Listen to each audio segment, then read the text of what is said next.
itu kan masih ada sifat-sifat SMP-nya mereka. Emang SMP-nya kenapa? Mungkin masih kekanak-kanakannya masih dibawa sampai ke Sampai ke sekolah itu.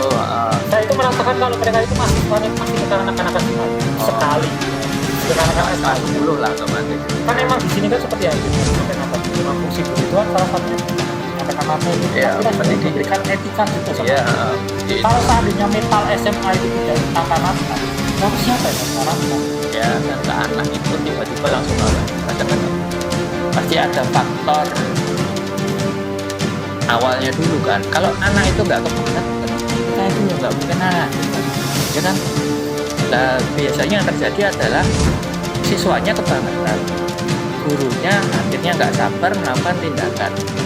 Terus selanjutnya gurunya itu dikasuskan sama siswanya. Oh, ini gurunya sudah kelewatan, sudah berani mukul siswa. Ya siswanya aja berani kurang ajar sama gurunya.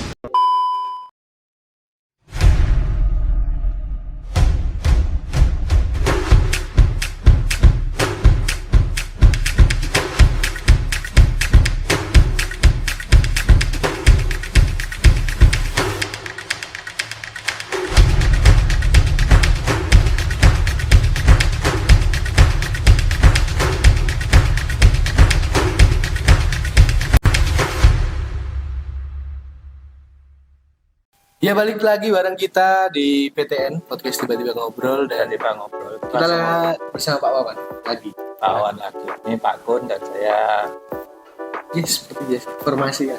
informasi aja. Dan ini tadi Pak Wawan habis ngajar ya. oh iya Gimana? Ada Kondisi jam kelasnya gimana? Terus ngajar. sangat ya Kondisi layaknya kelasnya kondisi sekolah Oh. di sini sudah mulai membaik kondisinya.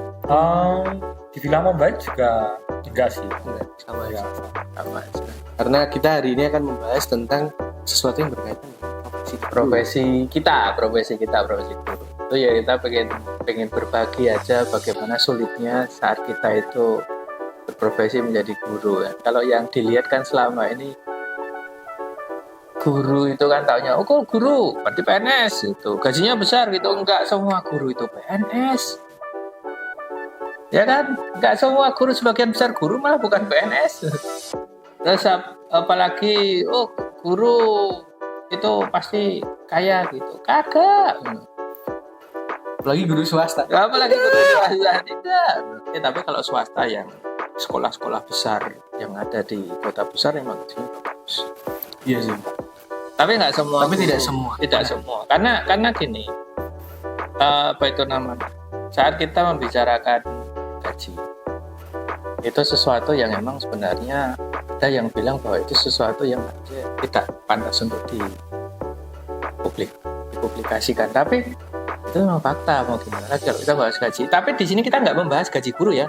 Kita membahas profesi guru itu berhubungan dengan interaksi dengan siswanya. Bagaimana kesulitan yang kita hadapi selama ini berhubungan dengan pembatasan yang terjadi karena regulasi-regulasi yang ada. Nah, lebih seperti itunya. Kita nggak bahas tentang gaji. Kalau gaji ya tahu sendirilah itu. Itu sudah bukan rahasia umum yang gaji yang settingan dari zaman company itu sampai sekarang masih dipakai itu.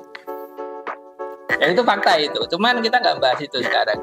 Jadi kalian untuk teman-teman yang mungkin ada kepikiran untuk kayaknya kuliah di FKIP enak nih, nah terus lulusnya jadi guru ya. Saya jadi guru. Kita podcast ini mungkin akan menjadi pembuka wawasan. Tapi nggak semua orang sesulit itu. Apalagi kalau dia bagus, habis itu lancar, habis itu daftar PNS jadi guru langsung keterima, ya langsung enak. Ya.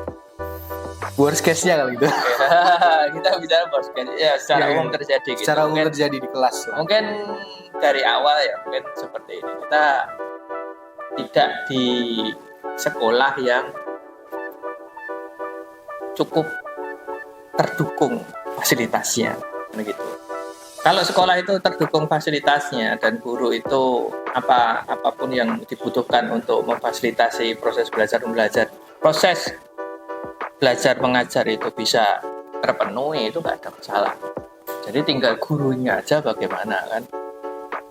Benar-benar serius untuk mendidik atau dia cuman sekedar menggugurkan kewajiban karena dia datang ke situ kebutuhannya untuk digaji kan.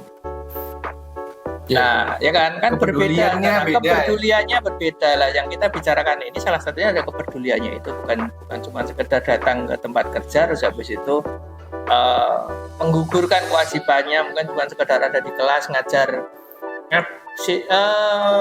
Gini, ada mungkin bisa dibedakan antara dia benar-benar ngajar atau dia itu cuma sekedar menyampaikan materi secara formalitas, maksudnya ya udah itu tugasnya formalitas itu ya dia nulis itu terus habis itu tinggal pergi atau guru yang benar-benar dia punya keinginan untuk mencerdaskan kehidupan bangsa. Lah itu kan berbeda. Nah di sini kita pengen bahas seperti itu.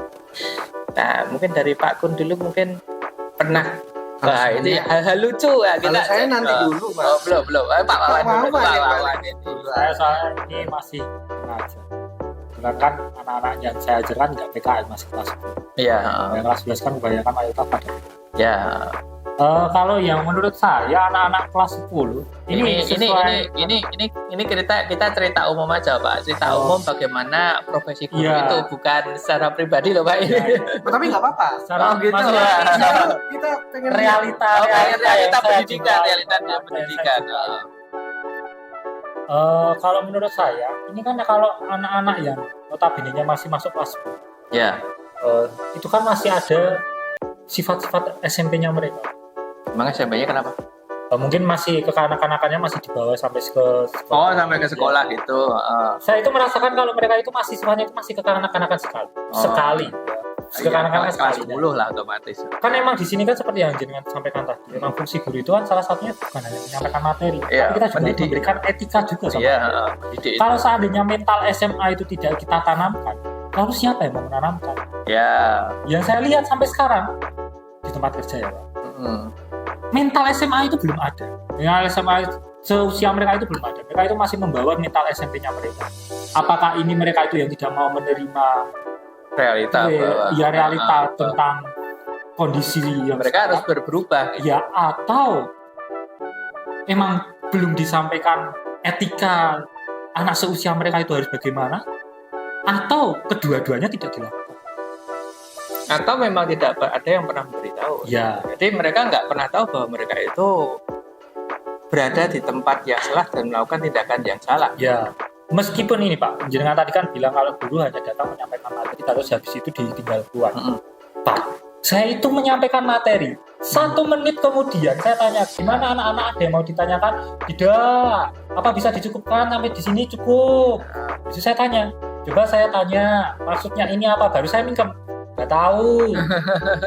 Dan dengan PD-nya mereka itu bilang nggak tahu sambil tertawa, sambil tersenyum, Pak. Ya, itu kan masih kelihatan kalau itu memang masih mental. Ya, maksudnya apa yang mereka sampaikan dan apa yang terjadi itu tidak konsisten. Ya. Gitu. Kalau mereka bilang tidak ada pertanyaan, artinya mereka sudah paham. Sudah paham. Kalau sudah paham, artinya begitu ditanyain lagi, mereka langsung bisa menjawab. Dan ternyata tidak. Baru belum ada 1 menit juga itu, Pak. Nah, masalahnya lagi saat kita mengulangi pelajarannya dan kita memberikan itu sedikit motivasi dan sedikit, nanti dibilang gurunya ruwet. Ya, dibilang ruwet, Pak, ini jamnya ya harusnya udah selesai loh Pak, ini udah jam anu. Pak, kok jenengan itu gini. Yang namanya guru kan juga nggak hanya menyampaikan materi ya, wahai netizen. Kita di sini juga memberikan pendidikan yang namanya etika.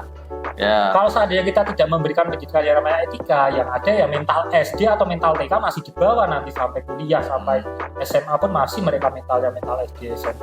Mental SD SMP, mental TK itu masih ada. Nah, iya sih, emang kadang itu mereka itu belum benar-benar bisa memposisikan di mana mereka itu harus di situ, kapan mereka itu harus benar-benar serius. Karena gini, kalau misal di SMA itu kalau dari aku sih lebih ke arah ini. Mereka dipersiapkan untuk berpikir menghadapi materi di perkuliahan. Nah, kalau di SMK mereka harus dihadapkan dengan realita di mana mereka harus bekerja setelah ini. Bukan harus sih, orientasinya adalah siap bekerja. Nah, ketika mereka itu masih bawa mental SMP yang disuruh dulu semua baru jalan. Kadang jalan aja nggak sepenuhnya jalan, setengah jalan. Ya. Kalau SD harus dituntut. SD harus dituntut. Mereka masa harus dituntut terus? Yes, dan kesulitannya di SMK adalah emang mungkin seharusnya mereka itu nggak SMK sel. Jangan dilanjutkan Pak. Tapi gini, mungkin kalau kita kebetulan kita sekolah swasta yang kita apa itu namanya, kita tidak bisa memilih dan memilah siswa yang kita dapat itu seperti apa gitu. Ya, Nah, saat saya dulu itu berada di sekolah, saya kebetulan bisa masuk ke sekolah yang favorit, yang 10 besar nasional saat itu ya SMA. Saya sebut aja karena sekolah bagus ya, saya berani nyebut nama SMA Negeri 1 Surakarta itu. Iya. Itu sekolah itu senakal-nakalnya siswa itu mikir. Itu bahkan hal nakal yang dilakukan siswa itu mereka dilakukan dengan berpikir kan seperti itu. Karena memang dasarnya mereka pintar. Dan setiap hari, setiap pelajaran itu mereka ada di kelas. Saya itu masuknya jam 6.15. Sekolah saya itu, saya kelas 3 itu masuknya 6.15 itu. 6.15 itu semua siswa sudah ada di kelas. Terus apa itu namanya, pelajaran bisa berjalan normal sampai siang, tidak ada masalah. Setiap hari seperti itu. Dan di sekolah saya itu jam kosong itu sesuatu yang hampir mustahil. Jam kosong hampir mustahil. Itu sesuatu yang sudah tertata sekali, dan kebetulan yang inputannya sudah bagus, outputannya sangat bagus, karena bisa dilihat dari teman-teman saya yang di grup alumni itu sebagian besar itu sukses, dan banyak yang sekarang berprofesi sebagai dokter bahkan spesialis. Jadi kalau saya di grup alumni itu saya bisa konsultasi kesehatan apapun, bisa dapat referensi kemanapun itu dari teman-teman itu gitu. Nah, tapi itu dulu. Sampai ke suatu waktu di mana itu negara, ya istilahnya negara api menyerang itu. Itu kalau sesuatu yang buruk tiba-tiba terjadi, negara api menyerang itu. Tiba-tiba pemerintah membuat peraturan apa itu namanya yang zonasi. Rusak semua di situ. Jadi sekolah yang harusnya itu bisa mungkin tujuannya baik, biar ada pemerataan kan gitu. Tapi masalahnya yang kasihan adalah guru dan siswa yang pintar, ya kan? Guru kan harus ngajar satu kelas. Artinya apa? Dia harus menjaga satu kelas ini, pelajaran yang disampaikan itu bisa seimbang gitu. Disampaikan ke satu kelas ini seimbang untuk bisa menerima semua dan memahami kan itu. Tapi karena di kelas ini antara yang pintar dan yang nomor 1 dan nomor terakhir itu jomplang sekali, ya kan? Karena zonasi itu. Artinya apa? Artinya guru itu tidak bisa menjaga ritme pembelajarannya. Karena dia harus ngopeni yang telat, yang lemot-lemot ini ya. Padahal yang pintar melihat sekali sudah paham. Artinya apa? Karena yang pintar itu harus nunggu yang lemot ini, ya kan? Pembelajaran tidak pernah selesai. Ya kan, gurunya juga pusing itu. Kalau satu kelas itu pintar semua enak, walaupun mungkin disalahkan juga, enak sekali kamu kerjanya itu guru, kamu asal ngajar aja nggak masalah karena siswanya pintar semua. Ya emang ada tempat-tempat yang harus seperti itu gitu loh. Jadi anak itu pendidikannya bisa berjalan bagus karena emang satu kelas seimbang semua, hampir seimbang lah, kan tetap aja kan ada gapnya kan, tapi kan nggak jauh. Artinya guru itu bisa menjaga ritme kerjanya. Kalau emang sekolah itu nggak unggulan ya emang ritme kerjanya bisa diatur di situ. Tapi begitu ada zonasi, rusak semua. SMA Negeri 1 Surakarta itu saya pernah dapat cerita itu.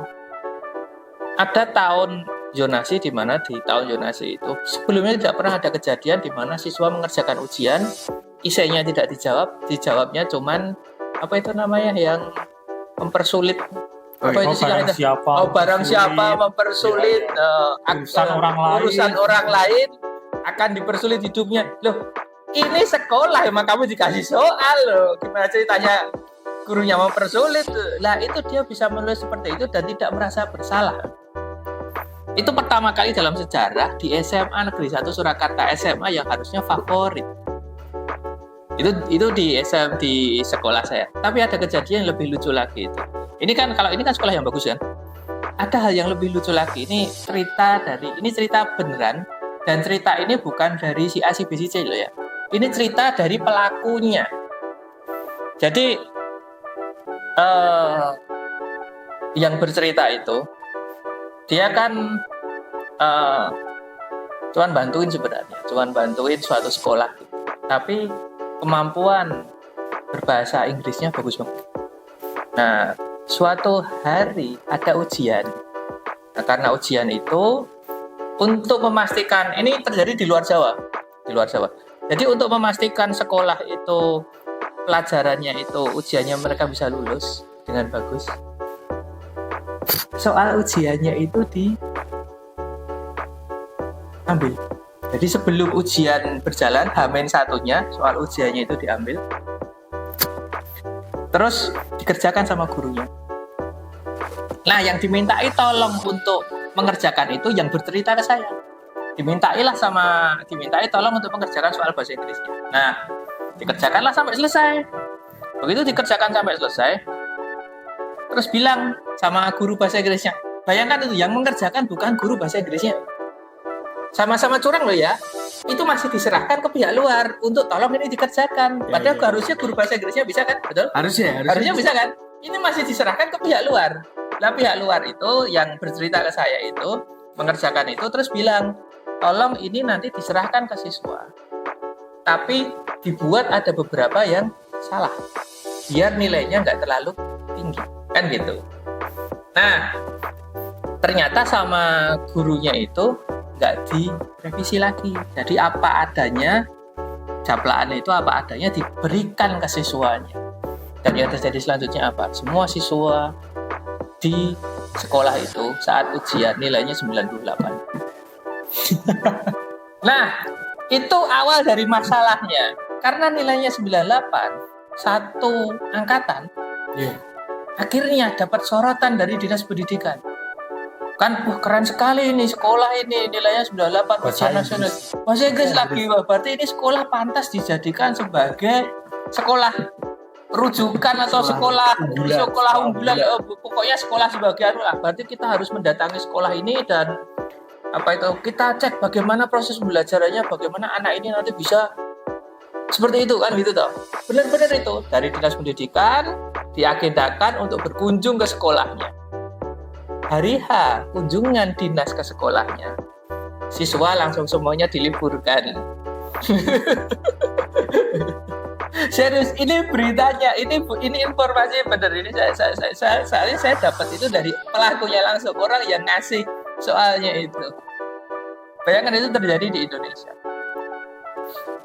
Sesulit itu kita sebagai guru, kita pengennya kan mendidik anak, ya kan? Kita mendidik anak, betul kan?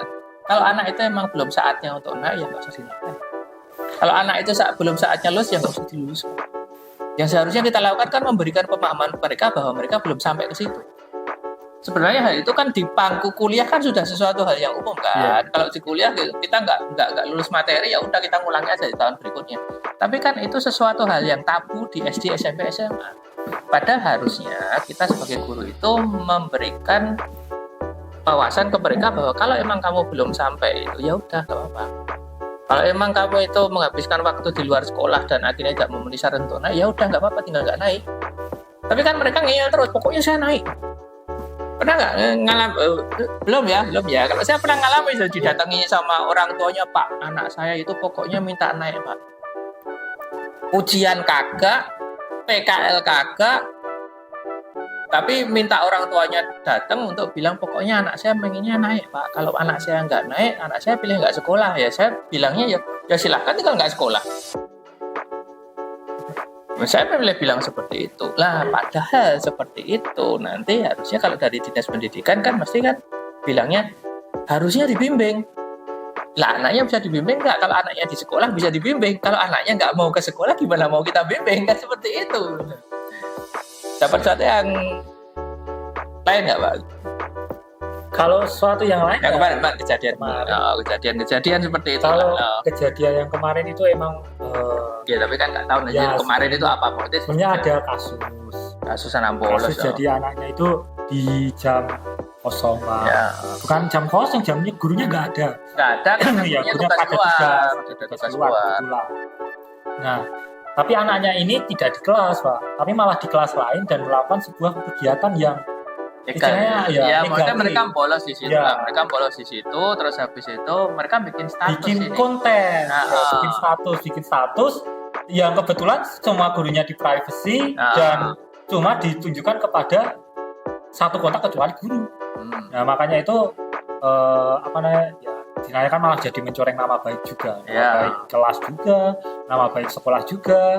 Dan ketika kemarin saya kebetulan manggil orang tua, ya orang tuanya sebenarnya juga ya malah jadi saya ya harusnya jenengan ingatkan Pak, harusnya jenengan langsung ingatkan, ya harusnya jenengan saya langsung tegur Pak, saya itu kebetulan juga nggak ada di situ, saya kebetulan juga ada tugas. Kita tugas semua. Nah kalau saya di situ ya pasti nggak mungkin kejadian itu bisa langsung saya awasi juga anaknya, bisa langsung saya tindak juga di hari itu. Nah kebetulan saya kan nggak ada di situ, lah tiba-tiba pas saya panggil orang tuanya malah ya harusnya jenengan langsung ingatkan juga Pak, harusnya jenengan juga langsung tegur. Nah, jadi seringkali ada masalah di mana kita ada miskomunikasi antara guru, siswa, dan wali murid. Jadi wali murid itu taunya pokoknya kita harus handle semua selesai. Jadi saat anak itu memilih untuk tidak masuk ke sekolah, seringkali orang tua lepas tangan. Pokoknya taunya anak itu harusnya masuk. Terkadang malah juga melindungi. Oh iya, saya malah sering menemui anak itu ternyata itu memang tidak mau masuk sekolah. Dan orang tuanya melindungi. Bilangnya adalah, Bu, Pak, tolong izinkan aku sakit. Iya itu sering terjadi. Padahal anaknya cuma gara-gara tidak mau masuk sekolah atau bahkan malamnya begadang gitu, dia malas karena masih ngantuk dan orang tuanya yang suruh mengizinkan gitu. Itu sering terjadi juga. Jadi kita profesi dan nanti kalau terjadi misalkan anak ini bermasalah, nanti disalahkan gurunya juga. Kok Bapak nggak menegur? Kok Bapak nggak mengingatkan? Ya gini Pak, sebenarnya kalau seandainya saya di sekolah kan saya selalu memanggil. Kalau seandainya ada kejadian A, B, C, D, F, kan masih langsung saya. Pasti kebetulan ada kemarin itu ada kejadian dan saya nggak ada di sekolah. Nah, pas saya panggil orang tuanya, ternyata malah orang tuanya malah bilang, harusnya langsung jenengan tindak Pak, harusnya langsung jenengan ingatkan. Ya seperti itu lah. Ya seringkali masalah seperti itu ya. Jadi kita di profesi di mana kita itu dianggap setengah dewa, itu harus bisa melakukan apa aja dan harus berhasil. Dengan lingkup sekolah. Dengan lingkup sekolah itu. Kita dianggap sebagai dewa di sekolah. Kita dianggap bisa melakukan apa aja.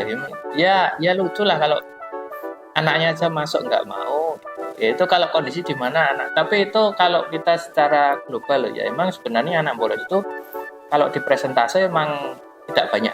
Kalau kita secara global loh ya. Jadi misalkan cuma berapa persen ya di bawah, kalau dalam satu lingkup sekolah, lingkup wilayah loh ya, dalam lingkup wilayah maksudnya kita gabungkan semua sekolah dan presentase anak itu yang bolos berapa sebenarnya nggak terlalu banyak. Tapi itu masalah ya.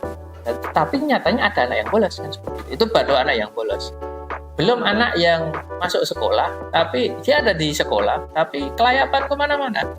Zaman saya waktu di sekolah saya itu hal yang nggak mungkin terjadi, karena itu di sekolah saya kebetulan itu kepala sekolahnya itu sangat tegas sekali. Itu kalau ada apa itu namanya, kalau ada anak berkeliaran di jam pelajaran, yang dilakukan kepala sekolahnya itu bukan nanyain dulu, dipukuli dulu. Serius. Apalagi dan kepala sekolah saya itu legendanya loh ya, itu mantan petinju. Kepala sekolah saya itu legendanya mantan petinju. Tapi waktu dulu itu kebetulan saya salah satu dari korbannya itu. Saya korban salah tangkap maksudnya itu. Serius. Jadi saya kalau olahraga kan di luar. Pagi-pagi setelah olahraga ya saya, yang teman-teman saya itu pulang mandi dan baru berangkat sekolah. Kalau saya langsung berangkat sekolah. Jadi di sekolah saya sendirian. Nah karena nggak ada pelajaran, karena masih nunggu jam masuk, saya nongkrong di depan sekolah. Di depan kelas itu sambil duduk-duduk. Saya duduk sambil sila. Kepala sekolahnya lewat. Lah, karena saya itu habis disuruh lari keliling Manan, itu lapangan Manan itu gor olahraga besar gitu. Yang kan kalau kita tahu stadion, yang disuruh keliling bukan stadionnya loh ya, luar stadion itu. Harus lari berapa kali putaran gitu. Nah, habis lari berapa kali putaran ini udahlah pasti agak akhirnya saya di depan itu setengah tidur itu di situ. Sambil melihat pemandangan gitu, karena sekelas saya di lantai 2. Kepala sekolahnya datang tanya, kenapa di sini? Temennya mana? Saya kan belum sempat bergerak itu. Saya baru lihat atas gini, saya bilang habis olahraga Pak. Itu tanpa basa-basi, itu nggak ditanya dulu. Kamu itu harus seperti ini. Enggak, pegang pukul pok. Serius. Terus saya baru mikir, ini kepala sekolah ngapain? Terus habis itu saya diseret ke BB. Terus pokoknya kalau anak ini pernah ada kasus langsung keluarkan. Saya bingung. Nah, saya kasus apa? Serius itu terjadi bener-bener itu. Lah, dulu itu sampai sekejam itu gitu. Terus BP-nya malah, kamu ada masalah apa nak? Nggak tahu Bu, saya cuma duduk di depan, saya dipukuli. Karena kamu aman? Karena saya nggak melihat ada catatan kejahatan. Ya iyalah Bu, saya anak yang baik kok. Berarti kamu selamat ya? Nggak usah dipermasalahkan sampai. Jadi BK-nya itu, kamu nggak apa-apa kan nak? Kamu nggak apa-apa? Saya dikasih teh gitu. Terus habis itu, jangan nangis ya, jangan nangis. Siapa yang nangis? Terus habis itu saya dikucur minum. Udah ya nggak apa-apa ya, jangan dikasuskan ya. Terus habis itu saya keluar itu ya udah masalah selesai. Tapi ternyata setelah itu jadi legenda sampai bertahun-tahun. Jadi kebetulan saya udah lulus. Itu maksudnya legenda petinju lokal sekolah apa petinju emang bukan kepala sekolah saya. Kan gini, dia kan kepala sekolah, guru apa gitu saya lupa itu lah. Katanya loh ya, dia itu sempat ikut tinju, ya mau bukan atlet ya, mungkin bukan atlet tapi lebih ke sportnya ya, mungkin dia ikut ikut olahraga tinju gitu loh. Intinya seperti itu. Jadi itu tangan nggak kecil kayak gini, ini bulat besar gitu sampai ke muka kok gitu. Nah, itu lumayan sekali itu. Tapi ya udahlah, itu cerita lama. Tapi dari situ akhirnya ternyata dengan punya kepala sekolah seperti itu, sekolah itu benar-benar kondusif gitu. Karena sampai posisi di mana kita istirahat itu. Kepala sekolahnya lewat, bubar semua. Padahal istirahat itu. Kepala sekolah lewat, bubar semua. Lah, tapi itu kondisi di mana akhirnya sekolah itu benar-benar kondusif. Ya cuman kalau itu mau sekarang terjadi pasti ya, wah itu langsung itu viral, nanti masuk ke masuk ke berita. Yang sampai di penjara. Yang sampai di penjara 2 tahun itu. Cuma gara-gara nyubit itu. Ya, berarti kan sebenarnya kan banyak kejadian-kejadian guru di mana. Jadi gini, guru itu kan nggak mungkin kita melakukan kekerasan ke anak itu tiba-tiba langsung melakukan kekerasan, kan nggak mungkin. Pasti ada faktor awalnya dulu kan. Kalau anak itu nggak kebangetan, kita itu ya nggak mungkin nangani kok, ya kan? Nah, biasanya yang terjadi adalah siswanya kebangetan, gurunya akhirnya nggak sabar melakukan tindakan. Terus selanjutnya gurunya itu dikasuskan sama siswanya. Ini gurunya sudah kelewatan, sudah berani mukul siswa. Ya siswanya aja berani kurang ajar sama gurunya. Nama kurang ajar itu kan harus diajar. Ya tapi kita kasus lagi nanti. Ya, tapi di sisi lain. Tapi kan pembelajarannya kita mungkin standarnya yang kita ubah lah untuk kondisi sekarang, di mana hal-hal yang kecil aja nanti bisa jadi masalah besar kan, karena kita kena yang namanya viral itu tadi. Iya. Emang perbedaannya. Perbedaan zaman dulu sama sekarang. Guru itu kan biasa dulu mungkin kukunya nggak rapi dipukul gitu, biasa rambutnya nggak rapi dipotong. Sekarang kasus itu. muridnya berani bilang tak viral ke lho Pak. Laporkan polisi. Oh iya itu. Iki pelanggar hak potong Nah. rambut. Mereka berlindung pada kata seperti itu untuk bisa bertindak seenaknya. Lah terus guru harus bagaimana? Kita punya kewajiban untuk mencerdaskan kehidupan bangsa, memberikan pendidikan yang terbaik agar mereka itu bisa jadi orang yang nggak cuma sukses saja, tapi punya akhlak dan bermoral kan gitu. Tapi hal seperti itu kita malah sangat dibatasi. Kita hanya boleh melakukan tindakan semuanya secara verbal, ya kan? Kita membatasi mereka untuk naik untuk lulus saja, kita nggak boleh disuruh semuanya naik semua. Terus gimana? Tapi kita pengennya semua siswanya jadi baik. Tapi mereka belajarnya dari media sosial gimana cara melawan guru.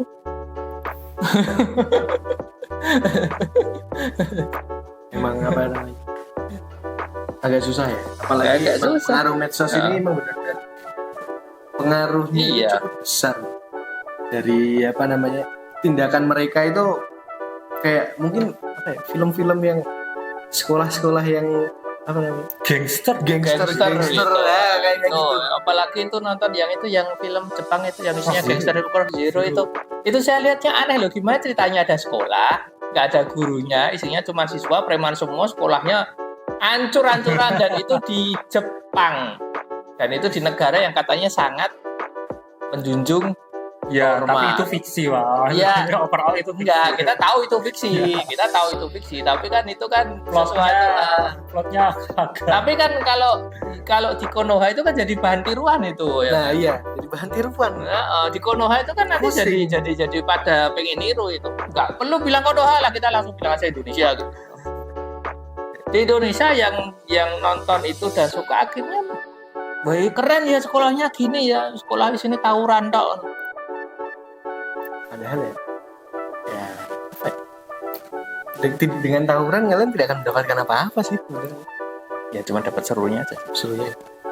Itu kalau pulang masih utuh lah ya. Iya, kalau pulang Nah, tinggal ada cerita lagi. Iya, kalau pulang tinggal lama itu masih dapat serunya itu. Tapi kalau pulang di antar ambulan itu sudah nggak seru lagi itu.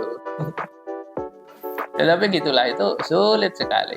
Kita mungkin sekarang sudah mulai jauh berkurang yang namanya tradisi itu. Kalau lulusan kita sudah nggak lihat ya tahun ini ya. Jarang sekali. Cuman kemarin waktu kita pulang dari acara di TV kita masih lihat itu. Ingat nggak ingat? tahu, Pak. Yang mana? Kan pulangnya kita beda waktu, Pak. Oh ya, waktu kita pulang dari acara pelepasan siswa itu. Nah, waktu pulang itu saya ketemu dengan siswa dari sekolah lain yang mereka coret-coret itu. Tapi pakai bukan seragam area sama. Surakarta, Pak. Enggak di. Hah? Emang di sini ada? Enggak, maksudnya gini loh. Zaman saya dulu. Ya, saya masih juga masih ngalamin. Ya, zaman Jadi saya kalau kelulusan, dulu. Iya, konvoi itu coret-coret. keliling kayak kampanye gitu. Iya, tapi kan sedikit. Hah? Mana? Dari Solo malah juga di Serius? Iya. Oh, masih ada? Bahkan anak seninya itu sudah banyak. Ya, tapi kan nggak yang seperti dulu di jalan-jalan besar Iya, itu dulu kan. bener-bener satu sekolahan Dulu aja. itu satu sekolahan dan di jalan besar loh. Jadi mereka konvoi keliling kota Solo. Jadi kelihatan dan itu hampir semua sekolah. Kalau sekarang kan tinggal sedikit kan. Maksudnya ada sih ada, karena saya juga lihat ada beberapa, tapi bukan sesuatu yang masif lagi seperti dulu. Dulu bener-bener satu sekolah aja langsung. Iya, itu langsung itu. Itu kayak kampanye dulu kan masih, karena dulu kan kampanye lahir sebelum 98 apa setelah 98 tuh? Saya Sebelum. pas. Setelah. Kan lahirnya 98. Ya, Berarti kan enggak. Nggak tahu, Pak. Iya, kalau lahir belum tahu lah ya. enggak gini, maksudnya kalau lahir setelah 98 akhirnya kan enggak menemui masa di mana kampanye partai Oh, yang itu, yang itu. saya cuma dapat cerita. Ya. Cerita partai itu kan. Enggak, semua partai Oh, dari Golkar, PDI sama P3 kan dulu partai cuma 3. Ya. Golkar, PDI, P3. Ya semua kampanyenya seperti itu. Itu gelar-gelar di jalan itu udah penuh jalan itu. Di tempat saya masih ada, Pak. Tempat saya masih ada, Pak. Masih ada sekarang. Masih ada, Pak. Oh. Terus dulu setelah setelah reformasi masih ada. Di tahun pertama dan tahun kedua itu masih ada. Tempat saya masih ada sampai Masih ada. sekarang. Tapi nggak semasif dulu. Dulu itu benar-benar masif, jadi satu kota itu penuh dengan manusia barbar-barbar itu. Dan saya ikut. Di tempat saya juga loh Pak. Jadi biasanya kalau emang udah ada masa kampanye itu jalannya benar-benar ditutup Pak. Ya, Malah jalan kotanya itu malah ditutup, Oh, gitu. malah diberikan jalan lur. oh masih ya sekarang ya masih ada. di daerah-daerah Di masih ya di pelosok-pelosok. pelosok. Tapi di kota Solo masih ada. Saya mungkin dari rumah masih mendengar itu barbar-barbar itu. Cuman ya mungkin balik lagi ke guru tadi. Gimana Pak Kun? Itu kesulitan yang dihadapi. Mungkin kesulitan yang dihadapi itu lebih ke arah, kalau objektifnya kan pasti kan kita mengarahkan siswa. Nah, Ya betul. terutama kalau kita bahas di SMK, ini kan kita bahas tentang bagaimana persiapan mereka untuk bekerja. Kesulitannya di sini adalah di mana mereka itu belum sadar akan pentingnya sekolah, nggak ada korelasinya dengan bekerja. Nah ini sulitnya di situ. Jadi ketika mereka itu nggak menganggap sekolah itu serius, karena apa? Karena kerja itu duit, kerjanya dapat uang, apa Ya, sekolah, oh, ya. sebagainya. Berarti akhirnya- Kesulitannya di situ, di mana ini adalah apa ya? Mindset yang mix and nggak match. Image. Udah di mix tapi nggak match. Ini nggak jelas. Ini mindset dari mana gitu loh. mindset bahwa sekolah itu nggak penting kan Nggak gitu. penting, yang Kan penting tetap dapat bisa. ijazahnya doang kah atau apanya, ini yang sulit. Iya. Ketika mereka ditanamkan kedisiplinan dan lain sebagainya, mereka nggak mau di sekolah. Ketika udah kerja mereka bingung sambat. Ah itu Sulit. itu ada cerita itu dulu. Saya apa itu namanya? Ada anak dia ke sekolah pakai baju udah dikeluarkan awal-awalan nggak jelas. Saya tanya itu, kamu kok di sekolah pakai baju seperti itu? Kan kamu bilang katanya kamu sudah part time. Udah pernah part time sama PKL gitu. Di tempat kamu kan part time di hotel. Kamu PKL juga di hotel. Di sana seperti apa kan? Ya harus berpakaian rapi Pak, ada standarnya gini. Lah, kenapa kamu tidak terapkan itu di sekolah? Dia bilangnya gini, kan itu di hotel Pak, kalau di sini kan di luar. Nah, mereka nggak bisa membedakan bahwa di sekolah itu adalah posisi formal juga. Mereka harus bersikap formal saat berada di sekolah. Beda kalau sudah keluar dari gerbang, ya kan? Mereka nganggap sekolah itu masih dunia luar, di mana mereka boleh seenaknya, padahal itu di dalam lingkungan sekolah. Iya, kesulitannya di situ. Konsep mindset dan mindset dari siswanya. Iya. Dan kalau untuk meluruskan mindset mereka ini, sebenarnya mereka akan ketemu, pasti akan Ada lurus waktunya sendiri nanti, mindset. ya. Cuman di sini dari guru tetap juga nggak lepas tangan. Kan? Iya, Satunya tapi kan nggak sekarang. sadarnya terjadi. terlambat. Iya. Terlambat sadar. Terlambat sadar. Padahal masa depan mereka sendiri, kita tetap di sini-sini aja. Iya. Gitu. Mereka sukses kita juga nggak minta, kok nggak terus datang ke rumahnya. Ente sudah sukses ya, kita gurunya dulu. Itu kita minta bagian. Nggak pernah kan seperti itu juga. Nggak ada malah. Nggak ada. Jadi memang mereka itu yang pertama itu ketika di dalam kelasnya, Ya. yang kedua ketika PKL. Ketika PKL, mereka itu seringkali kesulitan dalam menyesuaikan diri dengan lapangan kerja. Oh gitu. Yang kita lihat seringkali adalah datang terlambat di sekolah, akhirnya apa? Di PKL juga terlambat. Di tempat kerjanya juga Tempat ada kerjanya datang terlambat. terlambat. Karena kita SMK ya, berarti kita membicarakan Iya, real betul. di hadapan kita. Yang real dia. Kalau nanti SMA ya beda lagi, nanti bisa komen. Dan tapi tetap terbawa.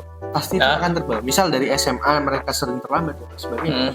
Mungkin kedepannya di perkuliahan pun akan seperti itu. Akan seperti itu juga Dan ya, bermasalah. Efeknya itu bukan masalah terlambat dan lain sebagainya. Efeknya itu akhirnya mereka menganggap keterlambatan ini adalah hal yang lumrah. Ya. Nah, sederhana itu apa namanya? Salah satu contoh kasusnya. Itu adalah hal yang lumrah, ya udah. Kalau ibaratnya datang tepat waktu itu bagus apa enggak? Bagus. Padahal enggak. Datang tepat waktu itu bukan bagus, tapi itu adalah keharusan. Hal yang biasa. Hal yang harusnya. harus dilakukan, hal itu yang biasa. hal yang seharusnya terjadi dan itu hal yang tidak perlu diapresiasi. Itu Betul. emang harusnya seperti itu kan. Karena kita seringkali bermasalah dengan saat kita melakukan tindakan yang seharusnya kita minta untuk kita diapresiasi. Padahal ya emang harusnya itu. Misalkan kita membuang sampah pada tempatnya. Di sekolah itu, dimanapun itu saya sering lihat itu pasti ada sampah itu. Ya kan? Mereka ada yang meninggalkan minuman dan apapun itu di sembarang tempat, tidak di tempat sampahnya. Yes. Nah, saat mereka melakukan itu membuangnya di tempat sampah itu kan harusnya itu yang seharusnya itu bukan sesuatu yang harus diapresiasi. Tapi itu sesuatu hal yang jadi langka dan harus diapresiasi kan lucu. Ini mungkin mental Gen Z, mental haus pujian namanya. Harus dipuji, apa dikit harus dipuji gitu. Harus dipuji. Tapi memang mungkin ya itu tadi yang jadi masalah ketika mereka dalam dunia pekerjaan mereka bilang mental health dan lain sebagainya. Di satu sisi mereka itu mungkin kurang apresiasi dari tempat kerja mereka. Mungkin ya, kita bahas yang episode sebelumnya sedikit. Enggak sih, kalau dapat apresiasi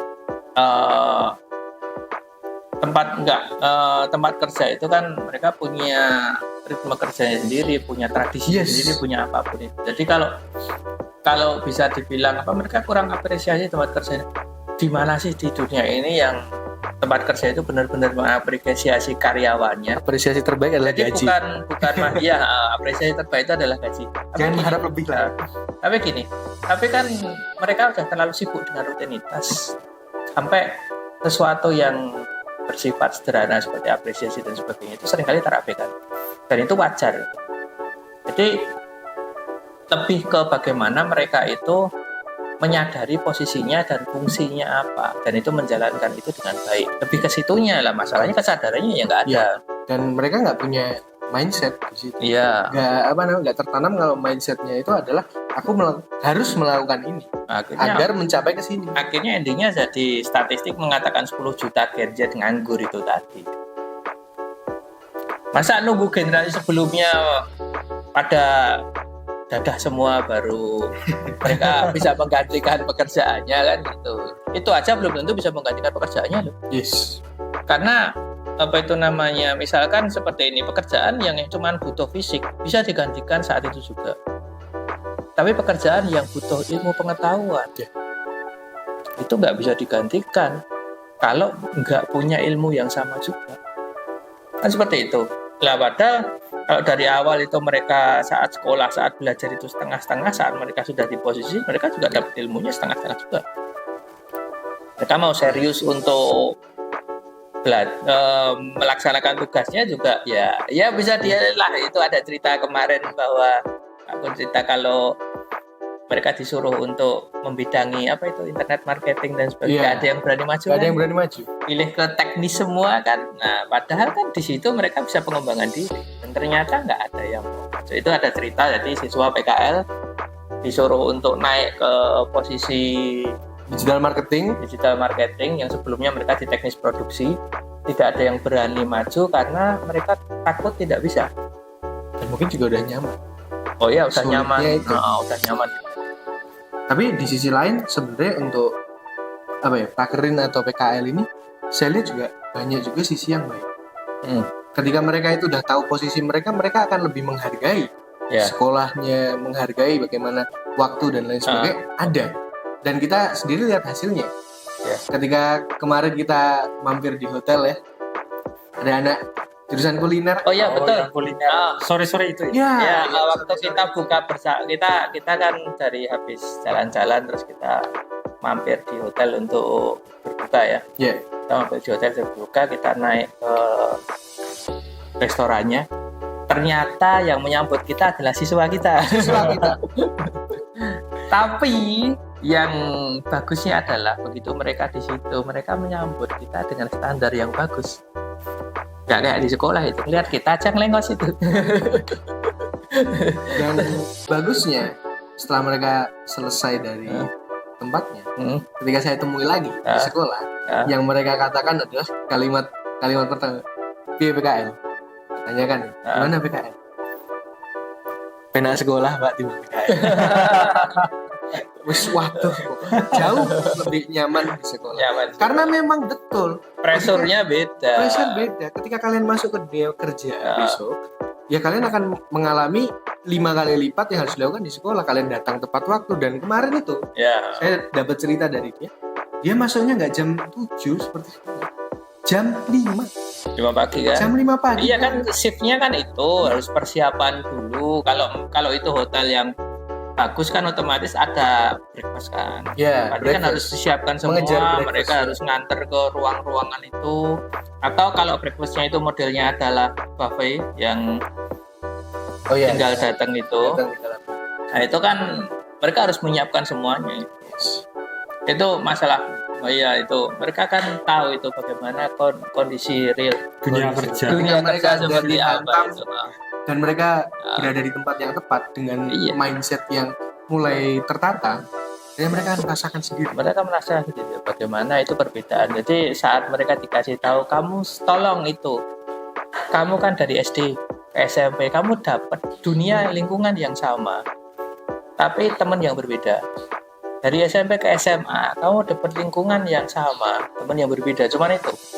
Tapi begitu kamu lulus SMA, kamu ke tahap selanjutnya, kamu tahap bekerja. menemukan dunia yang benar-benar berbeda. Dan ini kesempatan terakhir kamu untuk menikmatinya di masa SMA itu, kebebasan tanpa tanggung jawab itu di situ kan gitu. Nah, seringkali anak-anak itu berpikirnya cepat lulus, biar cepat kerja, biar cepat. Jangan kamu kira kerja itu enak. Ternyata setelah dihantamkan PKL langsung kan, lebih langsung. baik enak sekolah. Iya. Ada hal lucu juga itu kalau kita bicarakan lulusan itu. Saya pernah menghadapi siswa yang tiba-tiba dia udah lulus itu, tiba-tiba datang ke sekolah. Terus saya bilang pas di atas kan, saya di atas terus kemudian saya dihubungi, Pak ini ada siswanya pengen ketemu. Loh siapa? Gitu. Siswa lulusan, datanglah saya ke OBK. Terus dia bilang, Pak, saya mau daftar tentara, Pak.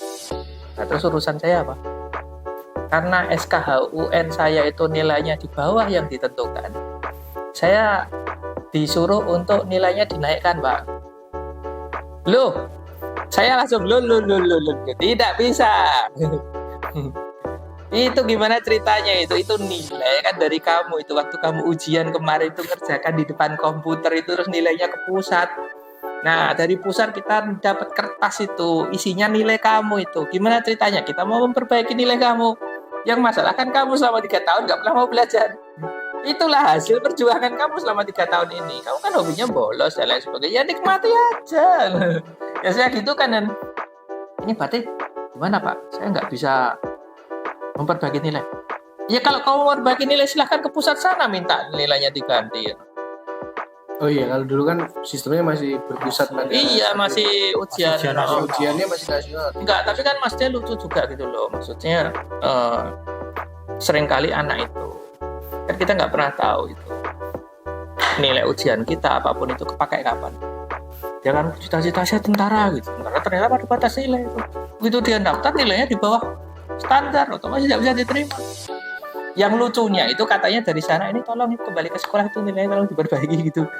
Sana yang nggak paham, sorry ini saya nggak nyenggol tentaranya ya ini ya maksudnya itu petugasnya di situ sedang bercanda atau gimana saya nggak tahu. Menolak secara halus. Menolak secara halus atau bagaimana gitu saya nggak tahu itu. Jadi seperti itu akhirnya dia dengan lugunya ke sekolah minta untuk nilai SKHUN-nya diganti. Bayangkan itu kita nggak ketawa tuh. Kita mau ketawa takut dosa itu intinya seperti itu.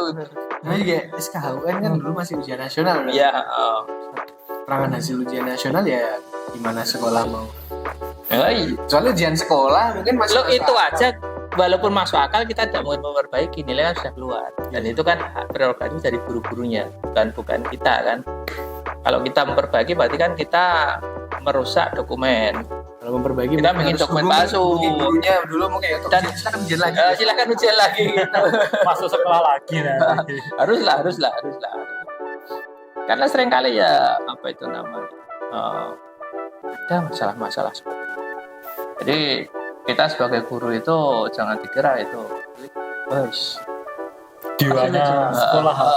dikira dewa kita bisa melakukan apa aja gitu. Ya enggak kita yang kita hadapi itu apalagi yang berbeda ya kalau zaman dulu di mana efek dari medsos itu tidak ada. Ya, kecil sekali. Jadi zaman dulu itu maksudnya mereka belajar memang dari lingkungannya. Jadi mereka tidak terlalu destruktif gitu karena memang tidak terlalu banyak informasi masuk yang membuat mereka itu merasa lebih tahu atau tahu banyak hal yang menyebabkan mereka sudah nggak punya respect lagi ke gurunya. Kalau zaman sekarang kita punya masalah siswa itu karena mereka itu dapat informasi banyak dari medsos. Akhirnya mereka banyak yang karena memang secara moral dan etika rendah ya, mereka sudah nggak respect lagi sama gurunya. Padahal tapi tetap aja nggak semua kan, banyak juga siswa-siswa yang memang sama gurunya tetap baik walaupun kita memperlakukan mereka sebagai teman pun mereka tetap bisa menempatkan diri bahwa oh ini saya sama gurunya gitu. Kan ada maksudnya kan kita perlakukan mereka sebagai teman dan mereka lupa mereka posisinya di mana. Tapi tetap ada siswa-siswa baik yang memang kita pantas untuk apresiasi dengan kondisi yang terjadi sekarang.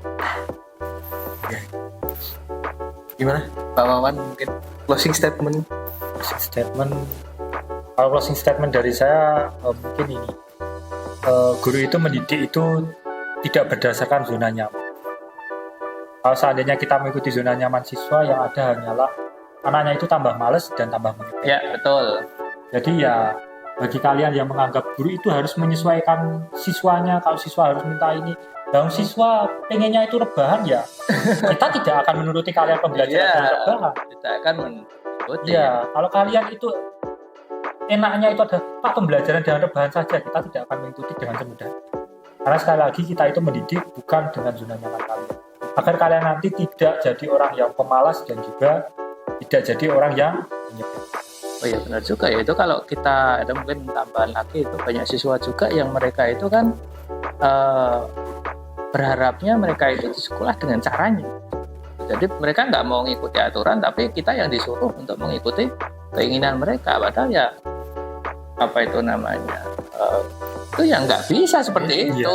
Kita kan juga punya standar sendiri. Kita punya standar, tapi siswa dan itu masalahnya adalah dunia pendidikan kita malah mensupport yang seperti itu. Misalkan guru itu harus bisa memberikan entertain ke anak-anak, dan jam-jam guru itu harus bisa membuat anak-anak itu tetap semangat belajar. Guru itu harus ini, harus itu. Kita itu pengajar, bukan dibayar untuk memberikan hiburan. Ya kan, maksudnya kita itu di sekolah untuk ngajar lah. Mereka ke sekolah itu harus paham bahwa mereka ke sekolah itu untuk ilmu, kan gitu. Iya. Mereka ke sekolah itu bukan untuk hiburan, mereka ke sekolah untuk ilmu. Untuk mendapatkan ilmu pasti ada perjuangannya. Lah mereka nggak mau perjuangannya, nggak mau ilmunya, tapi mau ijazahnya untuk masuk ke level selanjutnya. Dan konyolnya lagi, mereka bisa berbangga dengan itu ijazah. Padahal ijazah karena dikasihani itu. Iya. Jadi gimana netizen pendapat kalian tentang tentang dunia keguruan? Mungkin Bapak Ibu guru boleh komen di bawah ya. Atau mungkin siswa-siswa yang dari sudut pandang siswanya. Oh iya, boleh banget. Jadi silakan drop komen kalian di bawah. Ya sudah selesai. Udah belum ya nih? Kayaknya kita cukupkan dulu. Ada tambahan dikit. Apa nih kalau gitu? Gini. Masalah awal dunia pendidikan berantakan itu gara-gara saya lihat saya lihat di apa itu namanya, saya lihat di YouTube juga itu. Masalah awal pendidikan kita berantakan itu emang udah lama sih, emang dari awal berantakan gitu. Tapi salah satu yang banyak mengacaukan itu adalah nilai PISA. Tahu nilai PISA? Penilaian standar pendidikan itu Indonesia itu sangat rendah sekali, ya kan? Nah, nilai standar pendidikan Indonesia itu sangat rendah sekali. Jadi dari awal mau berantakan kan seperti itu. Tapi di sini itu karena nilainya jelek.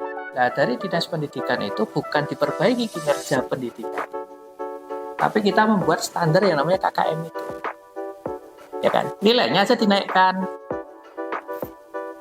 Jadi sudah jadi rahasia umum bahwa bukan siswanya yang kualifikasinya dinaikkan, tapi nilainya aja dinaikkan. Ya, agar lolos kualifikasi. ini kan kita pernah bahas.